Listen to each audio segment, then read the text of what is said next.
पाकिस्तान ने चाइना के साथ मिलकर चांद पे एक मिशन भेजा जिसका नाम है मिशन चेंज 6।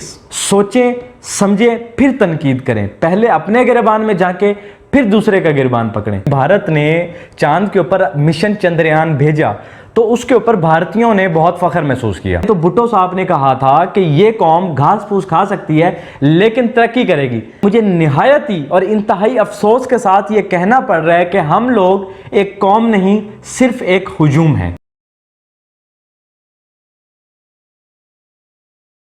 बिस्मिल्लाहिर्रहमानिर्रहीम, अस्सलामु अलैकुम। दी न्यूज़ बज़ में आप सबका खुश आमदीद और मैं हूं अली हसन।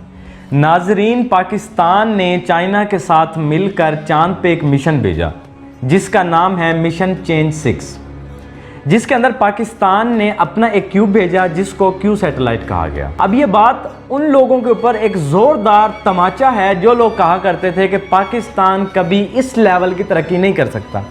तो भाई, पाकिस्तान तरक्की कर सकता है लेकिन तुम्हारी सोचों से बालातर है। लेकिन इसके साथ ही मैं एक और बात ऐड करना चाह रहा हूँ कि मुझे निहायत ही और इंतहाई अफसोस के साथ ये कहना पड़ रहा है कि हम लोग एक कौम नहीं, सिर्फ एक हुजूम है।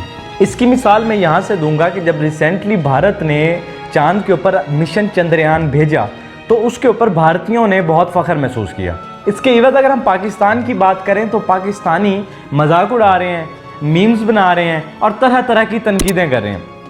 बात यह है कि किसी दौर में अगर किसी को तनकीद करना होता था तो हम उसे कहा करते हैं कि तेरी औकात 2 टके की भी नहीं है। लेकिन अगर 2 टके वालों को भी देखा जाए तो वो हमारे 1 रुपये से भी ज़्यादा महंगा हुआ पड़ा है। लेकिन हमारा जो बात करने का मौजू है वो ये है कि चाइना के साथ मिलकर पाकिस्तान ने ये जो मिशन स्टार्ट किया है, इसका मकसद क्या है? इसका मकसद ये है कि वो क्यू सैटेलाइट जो पाकिस्तान ने भेजा है पड़ा, वो चांद के मदार में घूमेगा और वहाँ पे कुछ तस्वीरें खींचेगा। इसका बेनिफिट जो हमें सबसे ज़्यादा मिलना ये है पड़ा, वो ये है कि अगर हमारा ये मिशन कामयाब हो जाता है तो हमें इन फ्यूचर किसी भी स्पेस इदारे की ज़रूरत नहीं पड़ेगी। ठीक है, एक। और दूसरा ये है कि हम स्पेस कार से ईजीली कम्युनिकेट हो सकते हैं। अब यहाँ पे मैं एक और बात ऐड करना चाह रहा हूँ कि जो लोग तनकीद कर रहे हैं कि हम लोग एक गरीब मुल्क हैं और बार बार स्पार्को को तनकीद का निशाना बनाया जा रहा है। बेसिकली चीज़ ऐसे है कि फ़र्स्ट ऑफ ऑल मैं पहले एक बात कह चुका हूँ कि स्पार्को के साथ काम करने में हमें क्या फ़ायदा मिल सकता है। फर्स्ट ऑफ ऑल, स्पार्को का बुनियादी काम यही है कि स्पेस तक रसाई हासिल करना। तो मैं पहले ही कह चुका हूँ कि अगर हमारा ये मिशन कामयाब हो जाता है तो इन फ्यूचर हमें किसी भी स्पेस इदारे की ज़रूरत नहीं पड़ेगी, हम ईजिली खुद कम्युनिकेट कर सकते हैं।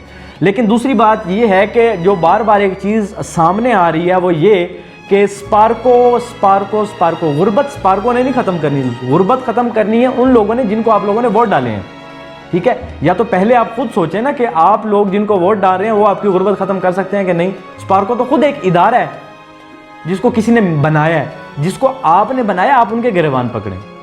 और अगर हम हमेशा इसी तरह तनकीद का सामना खुद को बनाते जा रहे हैं, ठीक है, पहली बात तो ये है कि हम जो स्पार्को के ऊपर तनकीद कर रहे हैं वो स्पार्को पे नहीं कर रहे, पूरी दुनिया के अंदर हम ये जो तनकीद हो रही है ये हमारे अपने ऊपर ही हो रही है।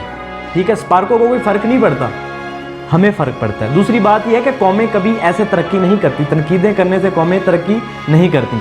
ठीक है, तरक्की हमेशा उसने की है जिसने सेक्रीफाइस की है। जब तक हम सेक्रीफाइस नहीं करेंगे तब तक हम तरक्की नहीं कर सकते। आज से अगर कुछ साल पहले की बात करें तो भुट्टो साहब ने कहा था कि ये कौम घास फूस खा सकती है लेकिन तरक्की करेगी।